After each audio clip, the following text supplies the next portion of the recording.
Hi நண்பா, welcome back to SS unique. Ambedkar அவர்களுடைய book launch ஃபங்க்ஷனுக்கு தளபதி வந்துட்டாரு. வந்த உடனே அம்பேத்கர் அவர்களுடைய ஸ்டாச்சுவோட ஒரு செல்ஃபி எடுத்திருக்காரு. பார்க்கவே செம்ம பவர்ஃபுல்லா இருக்கிற இந்த செல்ஃபி வேற லெவல்ல வைரல் ஆக போகுது. அதாவது எல்லாருக்குமான தலைவர் அம்பேத்கர் என்ற தலைப்புல இருக்கிற புக்கை இன்னைக்கு தளபதி தான் அந்த புக்கை லான்ச் பண்றாரு. அதுக்கு மிகப்பெரிய ஃபங்க்ஷன் நடந்துட்டு இருக்கு. ஸோ அந்த ஃபங்க்ஷனுக்கு தான் இப்ப தளபதி வந்திருக்காரு. அம்பேத்கர் அவர்களுடைய புக்கை லான்ச் பண்ணிட்டு சிறப்புரை ஆற்றத்துக்காகவும் இருக்காரு. நந்தம்பாக்கத்தில் இருக்கிற சென்னை ட்ரேடு சென்டர்ல நடக்கிற இந்த ஃபங்க்ஷனுக்கு தமிழக வெற்றி கழக கட்சி தொண்டர்களும் நிறைய பேர் வந்திருக்காங்க.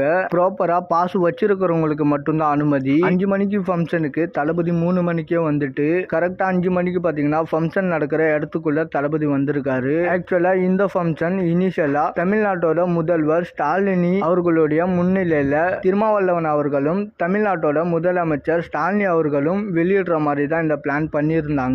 பட் தளபதி மாநாட்டில் கொள்கை தலைவராக அம்பேத்கர் அவர்களை அனௌன்ஸ் பண்ணதுக்கு அப்புறம் தளபதி வந்து வெளியிட்ட இந்த புக்கோட ரீச் வேற மாதிரி இருக்குன்னு சொல்லிட்டு அடிஷ்னலா தளபதியை இன்வைட் பண்ணியிருக்காங்க. பட் முதலமைச்சர் ஸ்டாலினி அவர்கள் ஏன் வரலன்னு தெரியல. பட் திருமாவளவன் அவர்கள் தளபதி வர்றாருன்னு சொன்ன உடனே அவர் வரலன்னு சொல்லிட்டாரு. அதுக்கான ரீசன் பாத்தீங்கன்னா, நானும் தளபதியும் ஒன்னா வர்றத ஊடகங்கள் அரசியல் சாயத்தை பூச பாக்குறாங்க.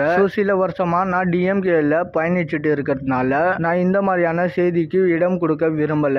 அந்த மாநாட்டில் தளபதியோட ஸ்பீச் அரசியல் களத்துல சலசலப்பை ஏற்படுத்தியிருக்கு. ஸோ இந்த நிலையில நான் அவரு கூட சேர்ந்துட்டு புக்கை வெளியிட்டா அது தேவையில்லாத செய்திகளை உருவாக்கும். அதுக்கு நான் இடம் கொடுக்க விரும்பல அப்படின்ற மாதிரி தான் இந்த ஃபங்க்ஷனை பத்தி திருமாவளவன் அவர்கள் சொல்லியிருந்தாரு. ஸோ எனிவே தளபதி வர்றதால இந்த ஃபங்க்ஷன் பயங்கர சிறப்பா நடந்துட்டு இருக்கு. ஸோ இன்னில இருந்து எங்க பார்த்தாலும் தளபதியோட ஸ்பீச் தான் பேசும் பொருளா இருக்க போகுது. ஸோ தளபதி என்ன பேச போறாருன்னு சொல்லிட்டு வெயிட் பண்ணி பார்க்கலாம். அண்ட் இந்த மாதிரி தளபதி பத்தின அப்டேட் தெரிஞ்சுக்க மறக்காம எஸ்எஸ் யூனிக் சேனலை சப்ஸ்கிரைப் பண்ணி சப்போர்ட் பண்ணுங்க. இதோட வீடியோ முடிச்சுக்கிறேன். ஓகே, பாய்.